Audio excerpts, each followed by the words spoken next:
You have a unique experience here today because you're going to get to hear it from, sorry Ralph, the horse's mouth. We had, Tony mentioned something about special operations that were done with a unit that got known as the Black Devils. As a matter of fact, they were termed that by the Germans because they used to paint their faces, or they would take their lighters and burn the end of cork and to mark up their faces so you couldn't see them at night. The unit was called the 1st Special Service Force, and it was a joint effort. It was not just Canadians, but it was Canadians and Americans working together. You ever heard the term commando?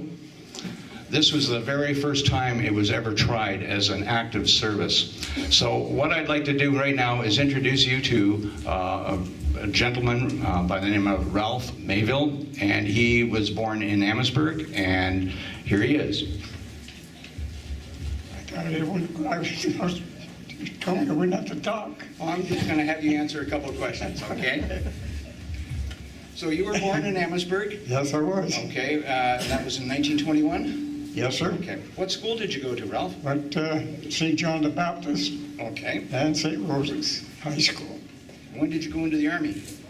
I went in the Army right after, well, I quit school to go in the Army. Oh, really? So why did you join up? Why did you quit school? I wanted another excitement. Boy, that's one way of getting it. Now, when you joined up, you joined the local regiment, the Essex Scottish, right? Yes, I did. Okay. From here, did you stay in Canada for basic training? I took my basic training there at Camp Warden, transferred to Listowel, and down to Chatham, and over to Ipperwash, and finally got out of there. So what year was it when you got to England? It was 1944. Okay. And here you were, you're in England with the Essex Scottish, but all of a sudden you transferred out of there, didn't you? For the one reason that we were in a holding unit, all were shot, and there was nothing doing. They didn't need no more replacements at the time, so I just looked for something better to get out.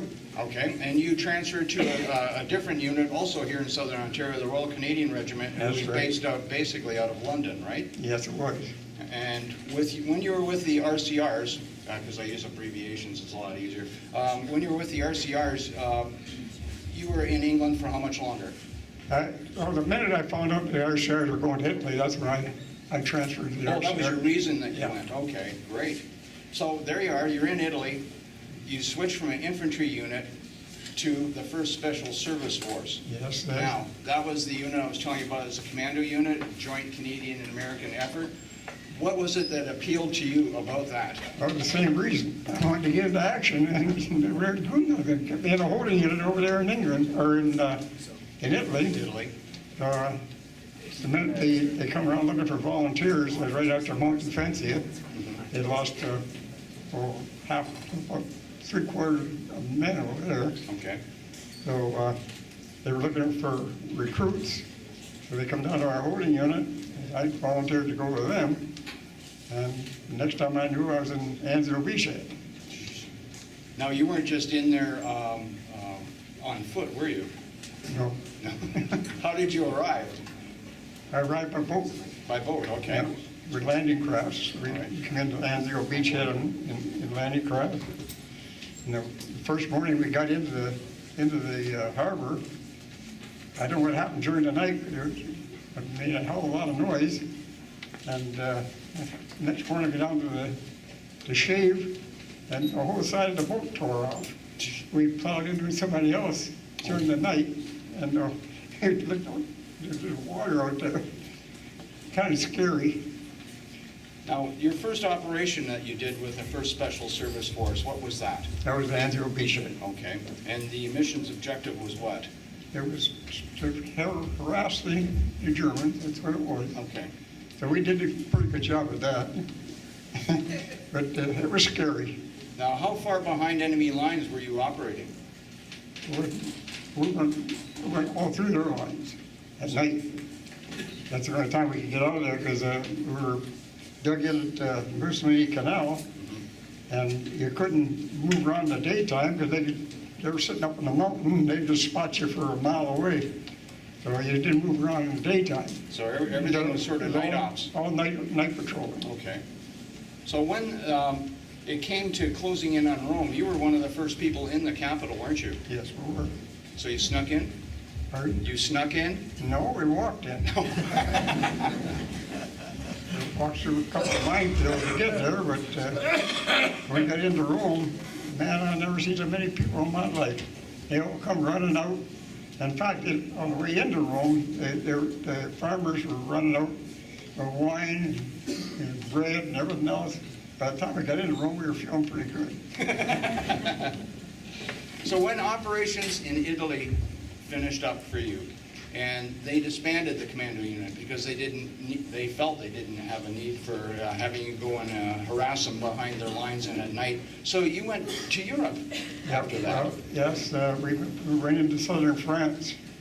The head of the Fifth Army, that's the American Army, and our job was to go and knock out 2 islands. So the invasion had come on through in the east. Okay. So that's what happened. We went in there the night before, knocked the islands out, and next day the invasion come in, and they went straight through to Germany. That's the tank corps there. They went straight through to Germany from there, and we went to the to the border between Italy and France, and we sat on the border to make sure that no Germans could come up through Italy to get out of it. But so after that, they broke the unit up because they couldn't get no more replacements. So I was sent back to Italy again, to the RCRs, and I spent the winter there. And the following spring, they took all the Canadians out of Italy, and we all ended up in Amsterdam, places like that. For the final push through Holland into the northern part of Germany? No, the war was over. It was over by then? Yep. Okay. We had one battle in Amsterdam, outside of Amsterdam, and the war was over, so we just sat there and had a ball. Well, one last question, Ralph. Time is up right now. Oh, it is, eh? Okay. Well, thank you very much. And thank you guys for listening. We appreciate it.